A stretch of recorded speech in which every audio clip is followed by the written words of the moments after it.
Titanic's Hidden Deck, what lies beneath the ship's forgotten middle floor? Scene 1, the deck that shouldn't exist. The North Atlantic lay calm beneath a steel-gray sky, its surface barely rippling as the research vessel Aquila hovered above the coordinates that had haunted historians for more than a century. Confirm depth, drive, Eleanor Price said quietly, her eyes fixed on the sonar display. 3,800 meters, the technician replied. Target locked. That's her. The Titanic. Even after decades of exploration, she still commanded silence. Not the respectful silence of museums, but the uneasy kind. The kind that suggested secrets still buried. Eleanor leaned closer to the screen. Something was wrong. Pause that scan, she said. The image froze. The wreck appeared as expected, split bow and stern, debris fields scattered like bones. But between the known decks, between the documented blueprints, there was space. An entire horizontal void. That section doesn't match the plans, Eleanor whispered. The technician frowned. Decks A through G are all accounted for. Then why, Eleanor said slowly, is there room for another floor? No one answered. Scene 2, a blueprint that vanished. In 1911, Belfast. The Harland and Wolff shipyard echoed with the sound of rivets and steam. Blueprints lay across massive wooden tables, their edges curling under the heat of gas lamps. Thomas Andrews, Titanic's chief designer, stood alone long after the others had left. His fingers traced a pencil-marked section between deck D and E. Temporary, he murmured. A junior draftsman hesitated nearby. Sir, should that section be logged? Andrews looked up sharply. No, he said. This deck does not exist. But, burn that copy, Andrews snapped. And forget you ever saw it. The draftsman obeyed, but not before noticing the handwritten label in the margin. M Deck, Experimental Access Level. Scene 3, return to the present. Back aboard the Aquila, Eleanor felt the same chill she had felt years earlier in the British archives, when she discovered references to maintenance corridors that led nowhere. We're sending the ROV down, she said. The remotely operated vehicle descended through darkness, its lights piercing the black like needles. The Titanic's hull emerged, ghostly and immense. Approaching midsection, the pilot said. Then the camera found it. A sealed opening. Not a cargo hatch. Not a crew door. Something else. Enhance image, Eleanor ordered. The metal around the opening was smoother than the rest, protected somehow from a century of decay. And etched into the steel, barely visible beneath rust, were letters. M. Scene 4, April 10, 1912, boarding day. The Titanic breathed like a living thing as passengers boarded in Southampton. Steam hissed. Shoes echoed. Laughter floated upward. In the chaos, no one noticed a small group of men boarding without tickets.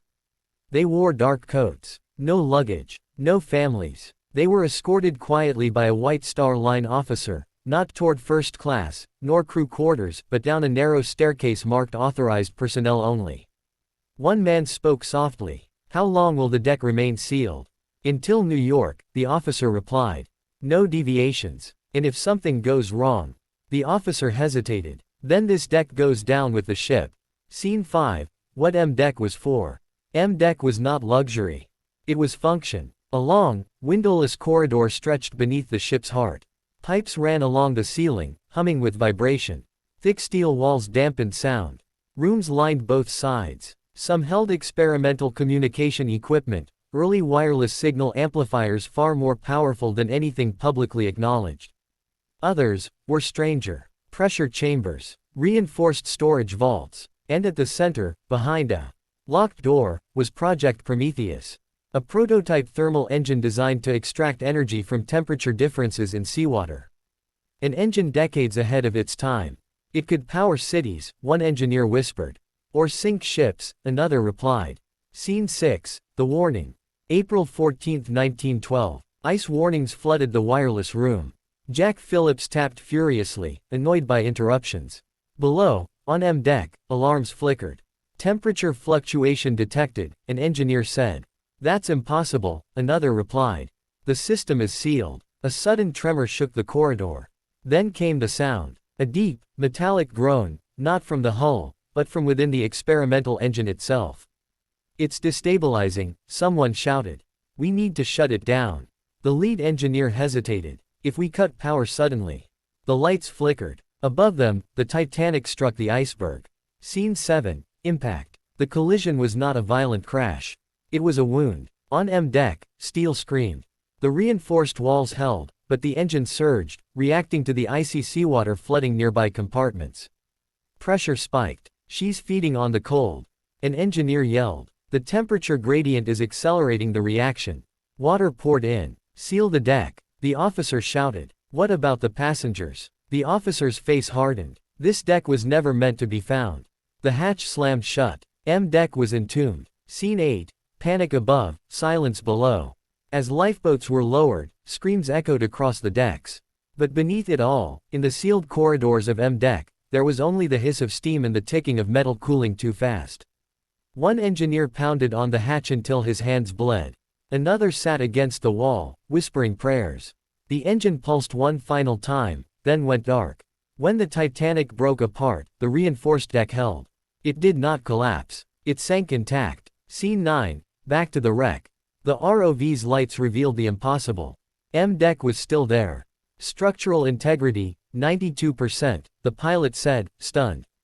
That's higher than the surrounding decks, Eleanor whispered.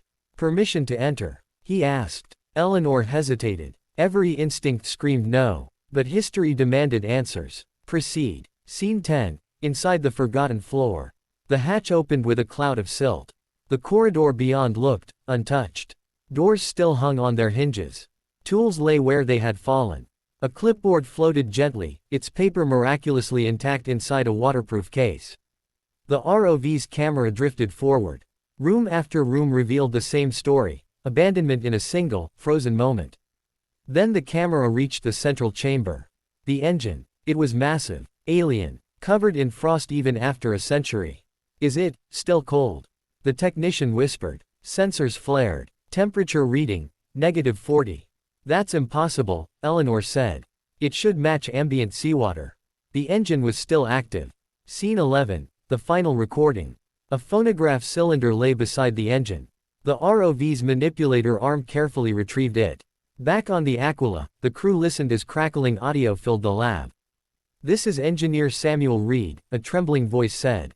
If this is ever heard, we failed. A pause. The engine reacted to the iceberg. It fed on the cold. We sealed the deck to save the ship, but it was already too late.